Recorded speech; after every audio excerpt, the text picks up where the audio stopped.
Bonjour et bienvenue à cette conférence de presse virtuelle qui portera sur l'avenir de la biosphère. Je me présente, Agnieszka Mankiewicz, chargée du protocole à la Ville de Montréal. J'agirai aujourd'hui à titre de maître de cérémonie.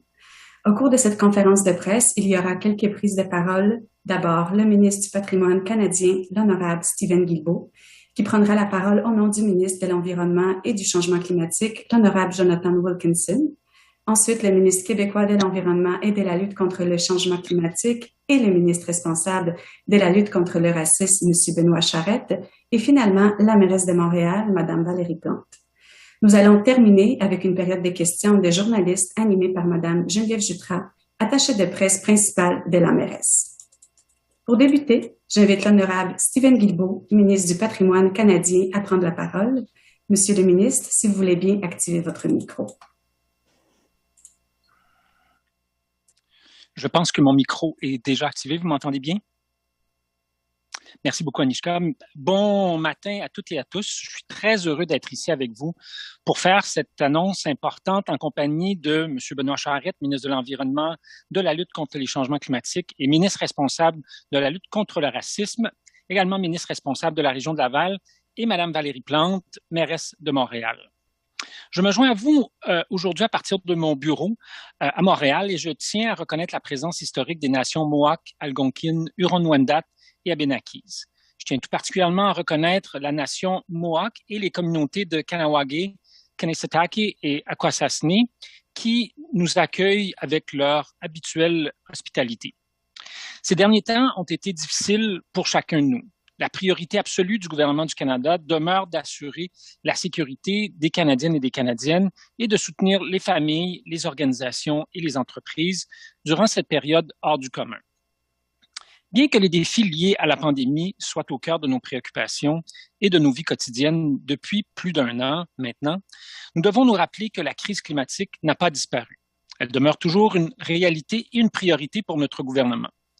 La bonne nouvelle est que nous avons beaucoup d'outils à notre disposition pour lutter contre les changements climatiques. L'un de ceux-ci est la collaboration.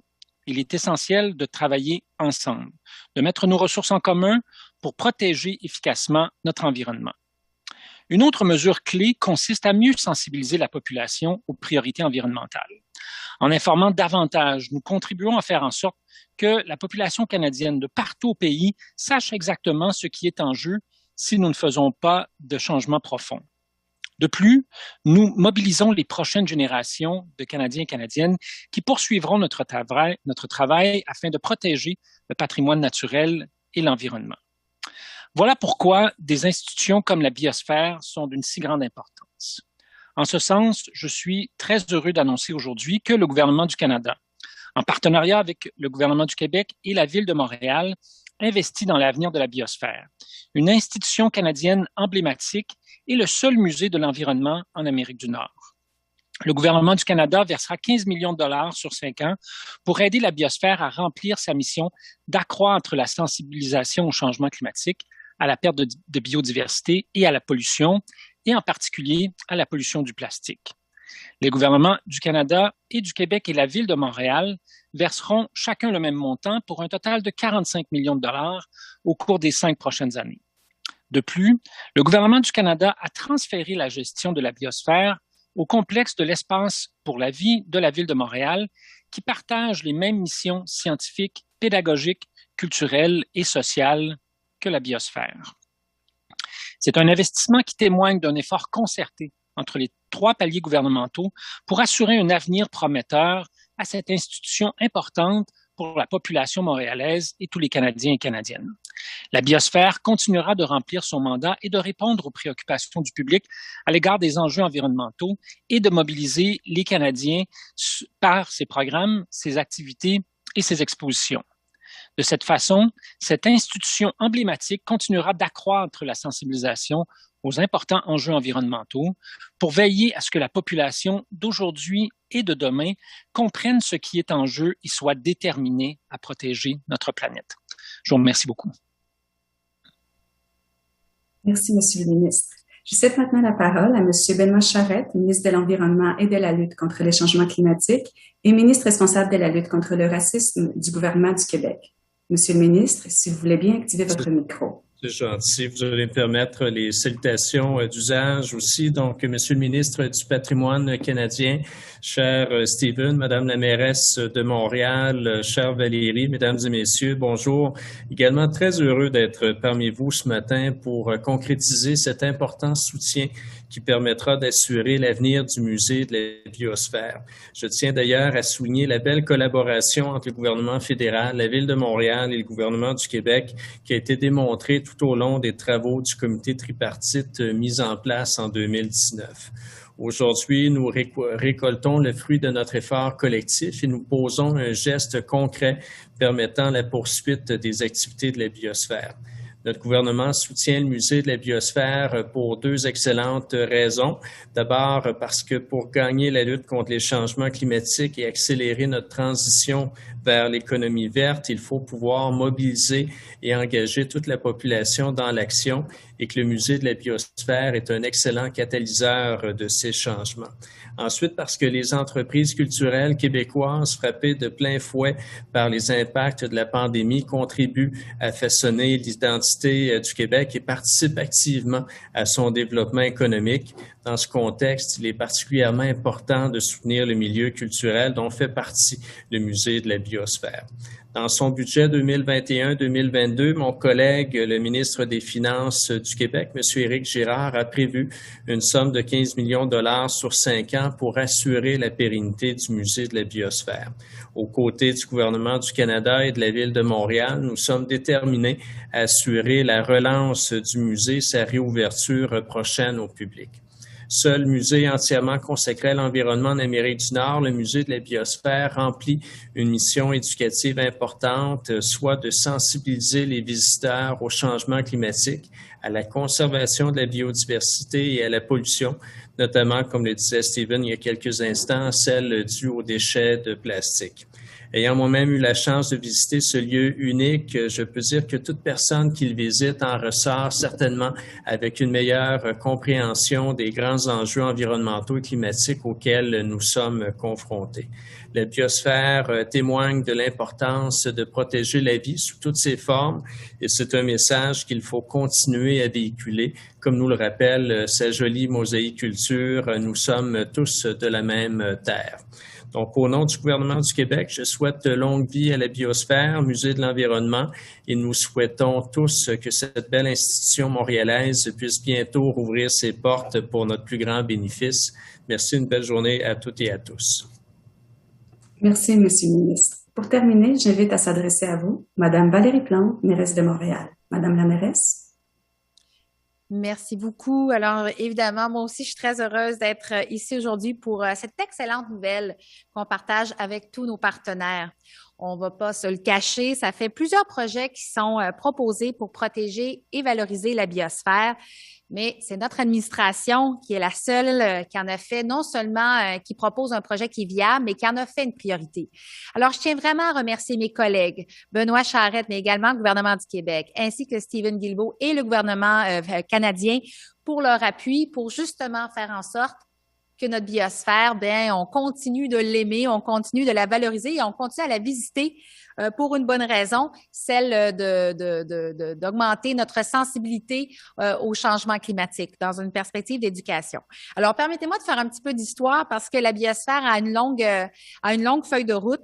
Dès le début de sa construction en 1965, 2 ans avant que Montréal n'accueille le monde entier dans le cadre de l'Expo 67, la biosphère a piqué la curiosité.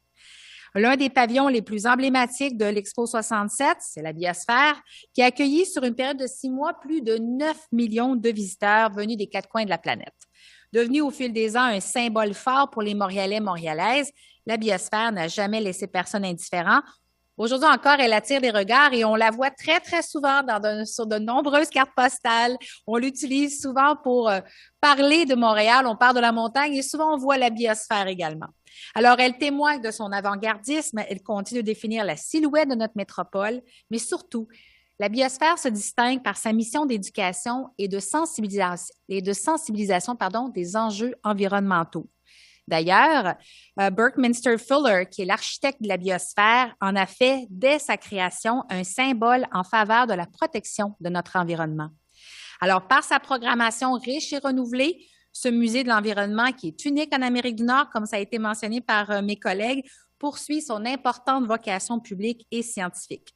Au cours de l'été 2019, des consultations menées auprès de plusieurs partenaires montréalais nous ont rappelé l'importance de maintenir la vocation environnementale de la biosphère et l'accessibilité de son contenu au public. L'intégration des activités de la biosphère au sein de la grande famille d'Espace pour la vie, qui, je le rappelle, est l'un des 2 musées de Montréal, les musées montréalais, tombait tout à fait sous le sens pour s'assurer justement qu'on puisse préserver et valoriser tout ce travail au niveau de l'environnement. Alors, grâce à son expertise reconnue, entre autres en matière de biodiversité, Espace pour la vie se distingue par son excellence en matière de sensibilisation, de mobilisation citoyenne et de transmission des connaissances. Avec son savoir-faire et un véritable engagement pour la nature, les 4 musées qui regroupent le musée montréalais qu'on appelle Espace pour la vie, donc le Biodôme, l'Insectarium, le Jardin botanique et le Planétarium Rio Tinto Alcan, ont acquis au fil des ans une renommée enviable, une renommée dont la biosphère pourra désormais profiter.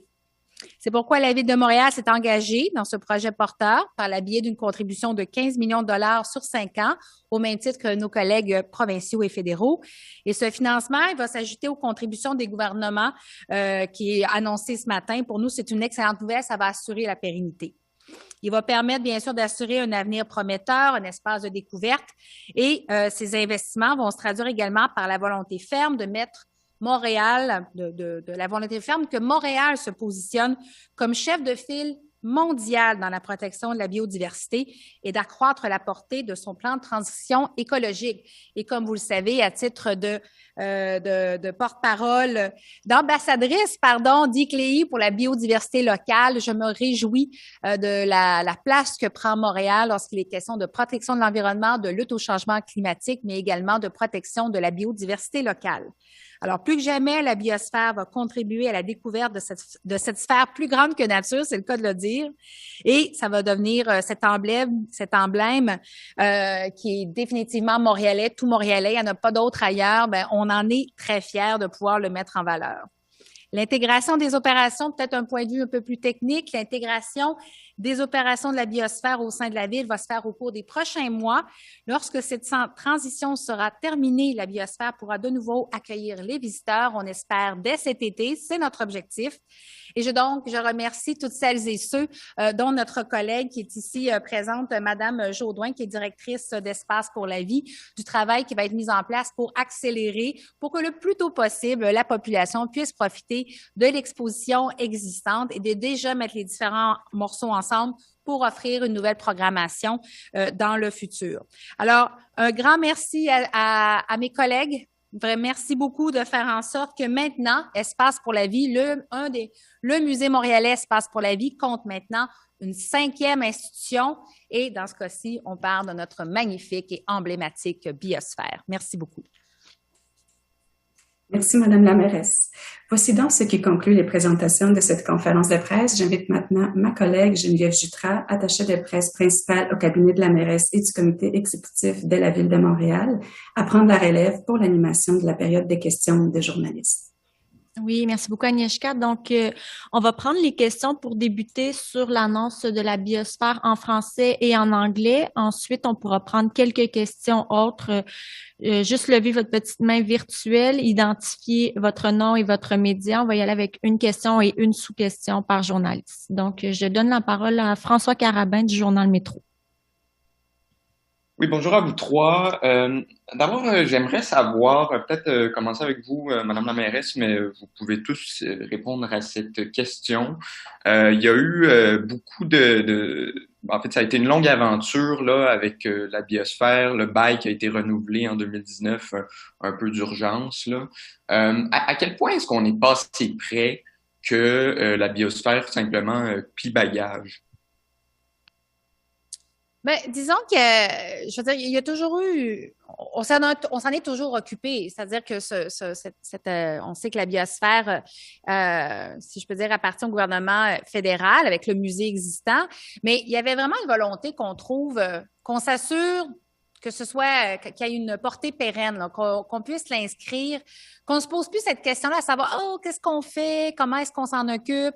Alors, moi, je suis très heureuse que le gouvernement fédéral et le gouvernement provincial nous disent écoutez, Montréal, si vous êtes prêts à aller de l'avant, on va maintenant l'intégrer dans l'espace pour la vie. Et c'est la proposition qu'on leur a fait et je suis ravie qu'ils l'acceptent. Au final, on travaille en collaboration, mais il était temps que on se branche, si je peux dire.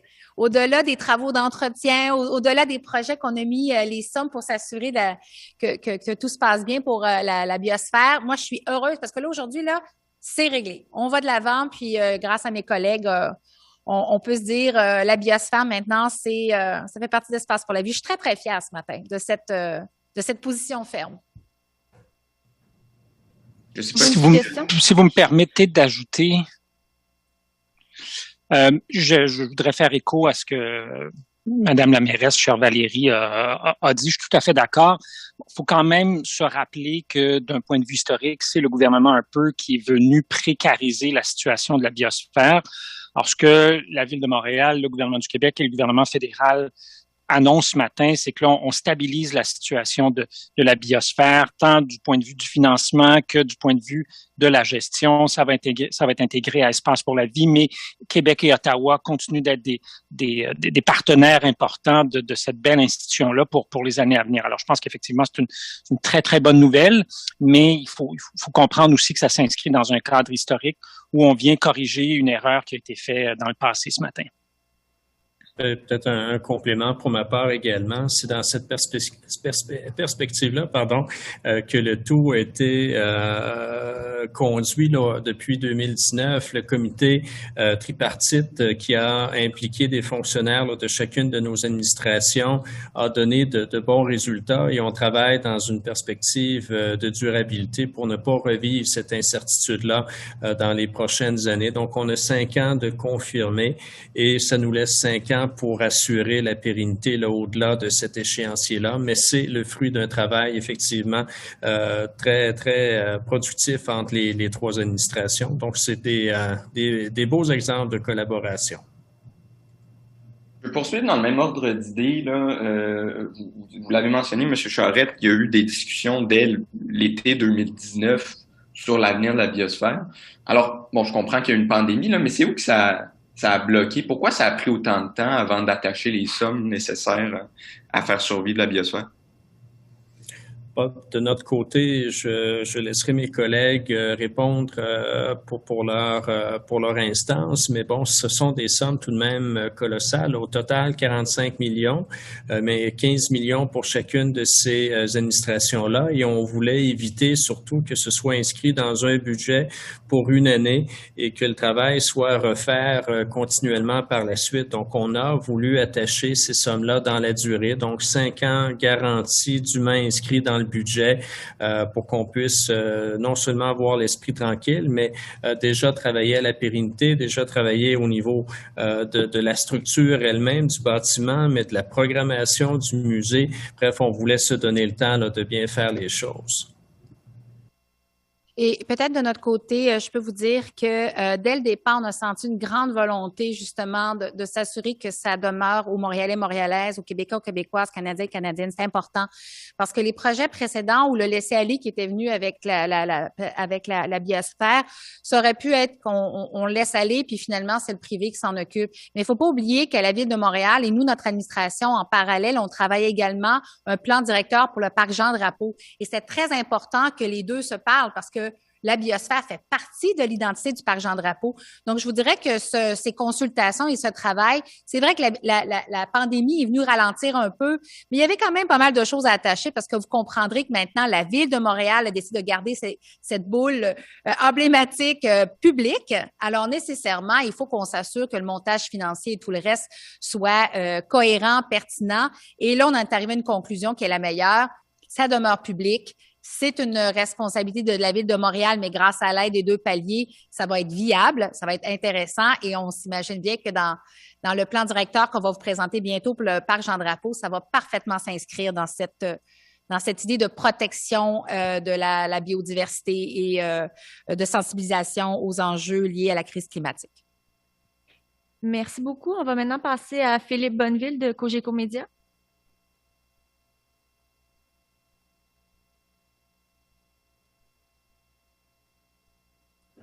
Bonjour à vous trois. 45 millions de dollars, c'est quand même une somme considérable. Concrètement, parce que là, on vous parlait de projets à moyen terme, à long terme et tout ça, mais concrètement, pour les citoyens, qu'est-ce que ça va changer? Est-ce que c'est des rénovations qui s'en viennent? Est-ce que c'est pour la structure de gestion? Est-ce qu'il y aura des nouvelles expositions? Concrètement, ça va servir à quoi? Et qu'est-ce que les gens vont voir de différent au cours des prochains mois, prochaines années à la biosphère? Si vous voulez, je peux peut-être me lancer, messieurs, étant donné que le budget, là, c'est ici qu'il a été attaché. Donc, effectivement, 45 millions.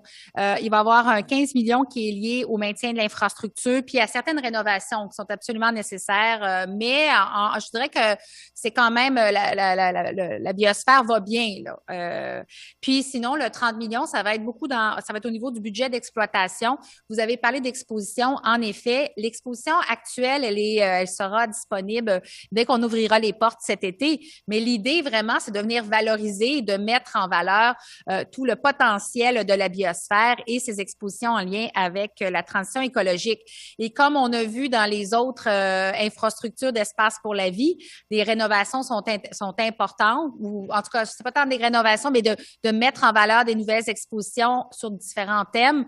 Alors, c'est sur du long terme, ce 30 millions-là, là. C'est pas une année puis c'est fini. Au contraire, on parle de renouveler les expositions, faire une stratégie aussi pour faire venir les touristes et les jeunes. Et ça, je dois dire, c'est ça qui est la bonne nouvelle. C'est pour ça que la Ville de Montréal a dit c'est une bonne idée parce que l'espace pour la vie est rentable. C'est une des raisons pour lesquelles il y a des visiteurs de partout à travers le monde. On vient au Biodôme. C'est unique.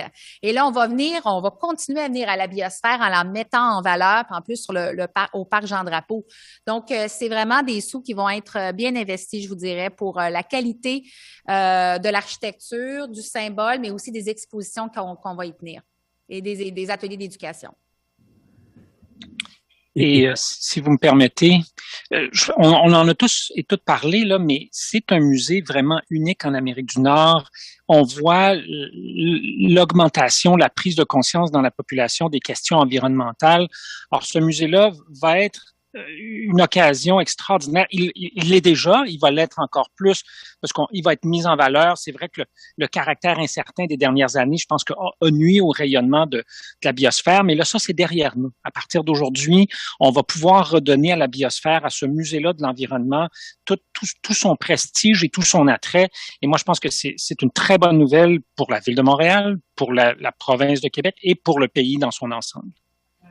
Et justement, peut-être pour M. Guilbeault ou quelqu'un d'autre, jusqu'à quel point la situation de la biosphère était précaire? Jusqu'à quel point là on n'a pas assez près, soit que le musée ferme ou qu'il n'y ait plus de visiteurs là dans cet endroit-là, comme vous l'avez dit, Mme la mairesse, qui est connue internationalement maintenant?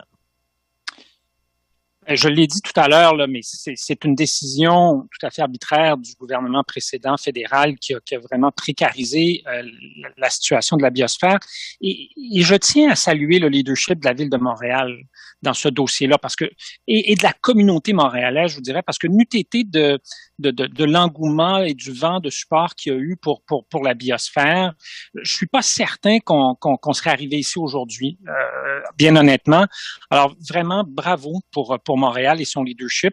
Et en tout cas, en tant que représentant du gouvernement fédéral, je suis très fier de pouvoir être là et d'appuyer Montréal pour donner et pour redonner à cette belle institution-là une mission pérenne. Merci beaucoup. Maintenant, Benoît Chapdelaine de Radio-Canada. Oui, bonjour. Peut-être, sachant qu'il y a beaucoup de gens qui doutent des changements climatiques, peut-être, selon vous, brièvement, en quoi un musée de l'environnement qui probablement va intéresser beaucoup de gens déjà convaincus des changements climatiques, en quoi ça peut aider à convaincre ceux qui n'y croient pas au changement climatique? Et ça, je pense que c'est une excellente question pour le ministre du Patrimoine canadien, puisque le ministère du Patrimoine est très impliqué dans les musées, M. Chapdelaine. D'abord, il faut savoir que les musées sont au pays l'une, sinon l'institution la plus reconnue et celle à laquelle la population canadienne fait le plus confiance. Alors, nos musées canadiens ont une très bonne réputation. Les gens font confiance à ce qu'ils vont apprendre, à ce qu'ils vont voir dans nos musées d'un bout à l'autre du pays. Donc, une très, très grande crédibilité.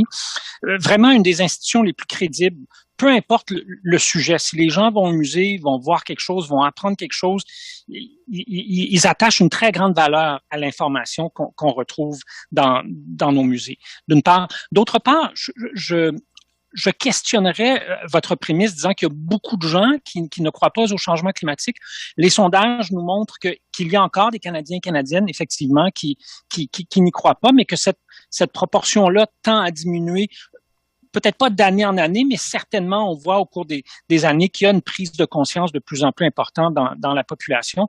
Alors, je pense que de venir incarner ça dans un musée unique en Amérique du Nord, c'est un outil de plus, finalement, pour éduquer, pour sensibiliser la population. Oui, tout à fait. Si vous me permettez, lorsque le gouvernement du Québec a présenté en novembre dernier son plan pour une économie verte, on a insisté beaucoup sur l'importance de la mobilisation. Oui, les municipalités, le gouvernement du Québec, le gouvernement fédéral, les entreprises peuvent faire leur part dans cette lutte importante contre les changements climatiques, mais le secret à la base, c'est la mobilisation de tous ces acteurs-là, la mobilisation des citoyens aussi. Et quoi de mieux qu'une juste transmission de l'information pour ensuite mobiliser les citoyens. Donc, le musée va devenir, parmi d'autres moyens, de diffuser la bonne information pour sensibiliser les gens, s'assurer de les mobiliser dans ce défi-là qui en devient un collectif. Donc, la mobilisation à travers des outils comme celui qui sera davantage mis de l'avant est un gage de succès. Autrement, on n'y arrivera pas. Et c'est une erreur de penser que seuls les gouvernements peuvent s'impliquer dans ce défi collectif-là. Donc, il faut donner des outils à la disposition de la population là, pour qu'ils puissent bien s'informer. Et le cadre est tout à fait exceptionnel. Donc, oui, on parle d'un musée, mais dans un environnement qui est tout à fait exceptionnel, celui du parc au drapeau du secteur de l'île Notre-Dame. Donc, non seulement une belle occasion de s'informer, mais de passer certainement une belle journée pour les gens là, qui nous visiteront, soit des Montréalais, Montréalaises ou sinon des gens de partout ailleurs également. Beaucoup. Maintenant, Vincent Larin du Journal de Montréal. Dernière question en français sur le sujet. On va ensuite passer en anglais. Oui, bonjour. J'ai une question pour le ministre responsable de la lutte au racisme, M. Charette, concernant cette histoire du cégep de Chicoutimi que vous avez dû voir ce matin. Monsieur Larin, on va peut-être juste compléter sur les questions sur la biosphère, puis ensuite, on pourra prendre quelques questions sur d'autres sujets. Donc, si c'était pas sur la biosphère, je vais juste compléter avec une question en anglais de Lauren McCallum. Oui, bonjour, hello. We didn't have any English tape on the biosphere yet, so I'm wondering if Madame Plante, you want to do it, or Mr. Guilbeault, Mr. Charette, can you explain a little bit? I think the main question here is, what will the $45 million over 5 years change? As my colleague asked in French, what can people expect to be different about the biosphere, and how will it help with climate change awareness? Well, first of all, I think what it will do is to make sure that the biosphere stays a public space, something that all Montrealers, Quebecers, and Canadians will be proud to have, because it is a symbol, but also this museum has been there for a while, and it is so important to keep that museum and to make it even more stronger. And so that money, the $45 million, will support, there will be some renovation and making sure the infrastructure is all good, and adapt to a certain point if we want to have more visitors and stuff like that. But that's about 15 million. The rest, the remaining 30 millions over 5 years, let's not forget, this whole money is over 5 years, will contribute to upgrade the exhibition, to also make, because now it's it's going to be part of Espace pour la Vie, which is one of the 2 Montreal museums. So we also need to adapt from this previous museum, which was belonged to the Canadian government and now will belong to Montreal in partnership with Canada and Quebec, of course.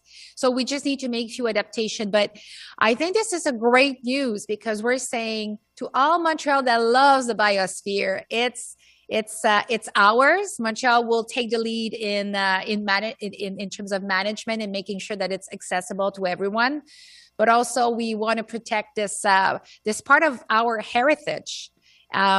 So even though a lot of people tried before and there were some project and some government also were not so interested into this, into the biosphere, now the 3 of us, the federal, the provincial and the city of Montreal, were saying, yes, the biosphere is important to Montreal. The mission of raising awareness and around climate change is important.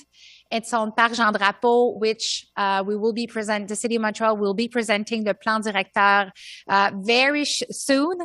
And as myself, as the ambassador internationally for ICLEI for local biodiversity, I believe that Montreal is taking the lead in terms of climate change. And that's another very concrete example of that.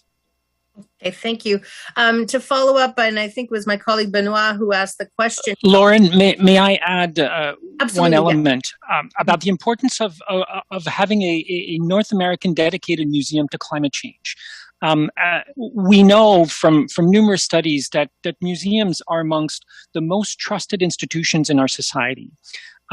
From coast to coast. So when Canadians go and see and learn something at a museum, they know they're learning from a trusted source. So in our effort to increase awareness and education on climate change, having the only museum dedicated to environmental issues in Montreal is a huge tool in our toolbox to help us advance the cause of climate change. And my colleague, like I said, asked in French, how do people who will want to go see the museum are probably already accepting of climate change and realize it's a problem, but how can it be used to perhaps educate other people who may be climate change deniers? Well, actually, lots of people who visit museums aren't necessarily climate activist. Some may be aware, some may be very active, and some may not know a lot about climate change, which is the beauty of having a museum dedicated to this, because it will in fact help us reach people that we as politicians or activists wouldn't necessarily be able to reach. We need many different tools to be able to help educate and raise the awareness on climate change with Canadians. And this is another tool in our toolbox to do exactly that. Okay, thank you. And maybe one quick answer also. It's not because you believe in the protection of the environment that you know everything. And that kind of museum can give also new tools, new way to involve ourselves or the whole population. So even if the people who are getting there are already aware about climate change, that doesn't mean they won't learn everything. They won't learn how to do better. So it's only good news, and it's only good news also because it shows how Quebec government, Canadian government, and the City of Montreal can work together for the protection of the environment. So only positive news this morning. Thank you. Merci beaucoup. Je pense que ça complète les questions sur la biosphère. On va maintenant ouvrir pour quelques questions, donc une par journaliste sur d'autres sujets. S'il vous plaît, indiquez votre nom, votre média et la personne à qui s'adresse votre question. On va ouvrir avec Monsieur Larin qui... Oui, écoutez, si vous permettez de compléter ma question tout à l'heure, donc à Monsieur Charette, concernant cette histoire d'un professeur du cégep de Chicoutimi, dont la suspension, le renvoi en fait a été annulé. Premièrement, M. Charette, qu'est-ce que vous pensez des propos tenus par le professeur Tremblay et mérite-t-il au professeur Tremblay d'être renvoyé du cégep? Je l'apprenais ce matin à travers les médias. Pour tout dire, je n'étais pas informé de cette nouvelle-là. Naturellement, la lecture, après avoir pris connaissance de la nouvelle, ce sont des propos qui sont totalement inacceptables, des propos certainement condamnables aussi, ce que je n'hésite pas à faire. Cependant, il y a eu un conflit de travail à travers tout ça. Le gouvernement ne peut pas s'impliquer dans la régie interne du collège. Cependant, ma collègue Danielle Mécan, pour s'assurer que ce type de situation-là ne se reproduise plus, est en contact avec les autorités du cégep et on veut s'assurer que le professeur, étant donné qu'il réintègre ses fonctions, puisse avoir toute la formation nécessaire sur l'histoire des Premières Nations, sur également son rôle en tant qu'enseignant. Donc, ce sont des suivis là, que ma collègue assure présentement. Et, M. Charette, que pensez-vous en tant que ministre responsable de la lutte au racisme, mais de cette jurisprudence qui existe au Québec, qui visiblement empêche la suspension d'un professeur, excusez-moi, pas la suspension, mais empêche le renvoi d'un professeur pour des propos racistes. Visiblement, c'est quelque chose qui existe. On ne peut pas renvoyer un professeur de cégep au Québec malgré le fait qu'il ait tenu des propos racistes à l'endroit de ses élèves. Peut-être mentionner qu'avec le gouvernement en place à Québec, on a une volonté là jamais vue pour lutter contre le racisme. Et je ne suis pas tout à fait d'accord avec vous lorsque vous dites que des congédiements ne sont pas possibles. On a démontré cette fermeté-là au cours des dernières semaines. Il y a eu des congédiements après des enquêtes exhaustives là dans différentes administrations, notamment au niveau de la santé. Cependant, chaque institution est aussi maître de ces pratiques en termes de relations de travail. On ne peut pas, comme gouvernement du Québec, imposer un congédiement. Là, il y a eu arbitrage à travers une instance interne. Donc, on est tenu de se conformer à cette décision-là, mais on n'en reste pas là pour autant. Là, comme je vous le mentionnais, ma collègue Danielle Mécan est impliquée dans le dossier. On veut s'assurer que ce type de situation-là ne se reproduise plus parce que ce sont des gestes, oui, condamnables, mais qui nous font reculer là, dans notre lutte qui est nécessaire là, contre les préjugés, contre le racisme. Merci. On va maintenant passer à Marlise Mormina de TVA. Bonjour, ma question est pour la mairesse, Madame Valérie Plante. J'aimerais revenir sur les événements de saccage dans le Vieux-Montréal hier. Est-ce que la police est intervenue suffisamment rapidement et fermement? Écoutez, tout s'est déroulé à l'intérieur de 2 heures. Hein. Et puis souvent, quand ça escalade très rapidement. Il faut savoir que les forces policières étaient sur place et suivaient la situation de très près. Puis dans ce genre de situation-là, parfois, quand les policiers vont trop rapidement ou s'en mêlent, ça peut aussi créer encore plus d'escalade. Ce que je veux, c'est que ça peut mettre de l'huile sur le feu. Mais ce que je peux vous dire, c'est que les policiers étaient présents. Ils ont donné plus d'une centaine de contraventions. Il y a eu 7 arrestations, ce qui n'est pas rien. Puis moi, ce que j'ai envie de dire là, c'est que de manifester son mécontentement, c'est une chose. Manifester, c'est un droit. Ceci étant dit, il faut le faire dans les règles. Il faut garder la distanciation, il faut porter le masque. Mais de saccager des vitrines de magasins, de restaurants, alors que les commerçants sont déjà à genoux parce que ça a été tough là, la dernière année, je trouve que c'est inacceptable. Je trouve ça petit. Mauvaise cible. Merci beaucoup. Maintenant, Mathieu Prost de Radio-Canada. Oui, bonjour Madame la mairesse. Question sur cette impasse vers laquelle on est en train de se diriger au port de Montréal. On sait que la semaine dernière, vous avez eu un échange tendu, en tout cas entre votre administration et le porte-parole du syndicat des débardeurs. Alors aujourd'hui, quelle devrait être, selon vous, quelle sera la posture de la ville de Montréal pour le règlement de ce dossier?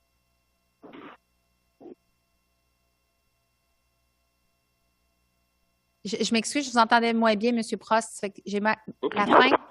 J'ai compris la mise en contexte.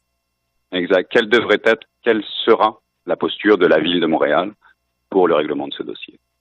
Bien, la posture de Montréal va être d'inviter les parties prenantes à négocier et à continuer. Il faut pas. C'est sûr qu'une grève, c'est la dernière chose dont on a besoin.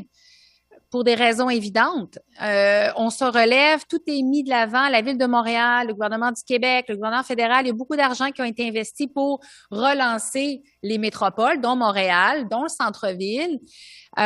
Donc, on a besoin que le port roule. C'est important. Donc, moi, ce que je veux, c'est dans le respect des règles de négociation, mais il ne faut pas arrêter. C'est évident que je veux éviter une grève.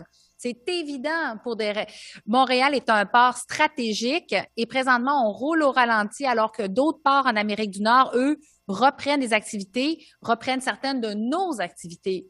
Et pour être honnête, on a besoin que cette relance-là fonctionne. Alors, on a besoin que le port roule et reprenne sa place comme port très stratégique, porte d'entrée du Canada sur la côte Est.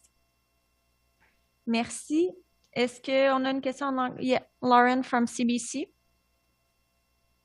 Yes, hi. I kind of have two questions because we're working on two different stories, if that's okay.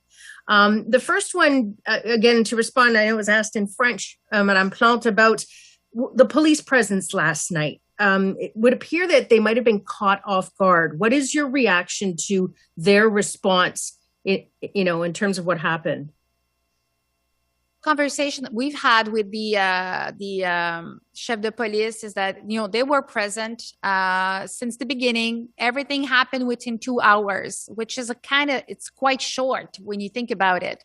And more than 100 tickets fines were given, and 7 people were arrested.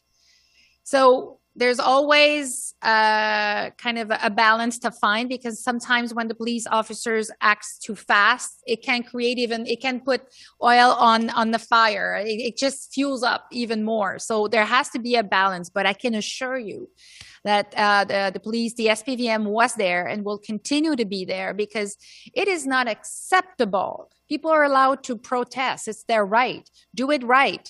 Don't attack people that are already suffering, that are dealing with the COVID, just like they are, those protesters. But the difference is their job is now even more in danger, because some people decided to break their windows, which is ridiculous. It's stupid. Okay. Now back to the policing. Of course, some people would argue that it's the police job to prevent the breaking of windows. But I want to get to the parks. There were a lot of people in the parks this weekend. The weather was beautiful. We're hearing from some racialized communities that they felt targeted by police in the parks. Meanwhile, there were people everywhere around them, not wearing masks, not distancing, drinking. What can you say to that and the police presence in the parks? The police officers, since the beginning of the COVID, the pandemic, have been really present and in parks, because just like I do, they want to keep the park open, because we know it's kind of the only space that a lot of Montrealers have. And again, it's a balanced approach. You need to ask. What they do is they go in parks and they ask people to spread or to do what is necessary, following all the rules.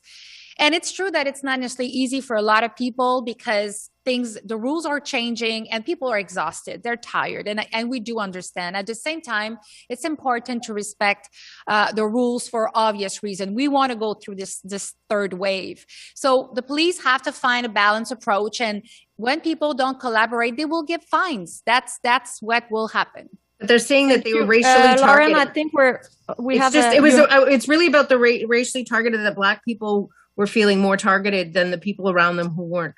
Sorry, that's the question. As you can imagine, it's hard for me to speak to different cases. I guess, we would have, what I can tell you is that the police officers are not targeting people based on the color of their skin if they're in the park. It will be based on people's behavior and how we respect. And usually they always talk to people first. That's how they work. They've been raising awareness for months and months and months. So to me, that's the approach they're using with everybody in this, on the territory. Thank you. From Luca Caruso-Moro, I'm not sure which media you represent. So if you want to just state the name, please. Yes. Hi, I'm from CTV News. So in recent days, a video has surfaced on social media showing several officers in Jean-Mance Park holding down a man. We don't know what exactly the circumstances are of why they were restraining him, but one officer appears to be using a carotid restraint, similar to a headlock, and hitting the man on the head. That video has garnered quite a lot of outrage online from people on social media.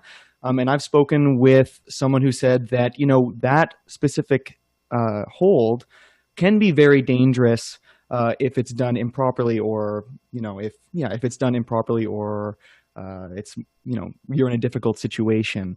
That hold was brought before you last summer by Ensemble Montréal. Other jurisdictions have banned that specific restraint. I'm wondering, it seems like there is a public appetite to limit the use of that hold in particular. I'm wondering if you are open to reopening that conversation. Thank you. At this point, because every time one of you asks me about a specific situation, it's hard for me to judge, just like it is for everybody that watches a piece of video. I'm not minimizing what happened. I'm just saying it's really hard for me to say, oh, that's what happened. And this is where we've been saying that there has to be different tool in the toolbox. There has to be, we can question some of the approach. And as mayor, I think this is a healthy thing to do. It has to be done within boundaries, of course. But also, this is where I am for body cam, where we can also have this, the beginning, the middle, and the end. I think this is very important. So since I have my colleague at the provincial level and even at the federal level, because those conversations have happened, that Montreal is definitely open to be part of the project, the pilot project that is being prepared at the provincial level to have the body cam. So we can be better equipped to evaluate, to question in a way that is helpful so we can move forward. Merci beaucoup. Thank you. Thank you very much. Merci tout le monde. Je crois que ça clôt la période de questions des journalistes. Merci beaucoup tout le monde. Au revoir Valérie, au revoir Benoît. Merci, bonne journée. Valérie, Steven, à bientôt. Bonne journée. Au revoir, merci.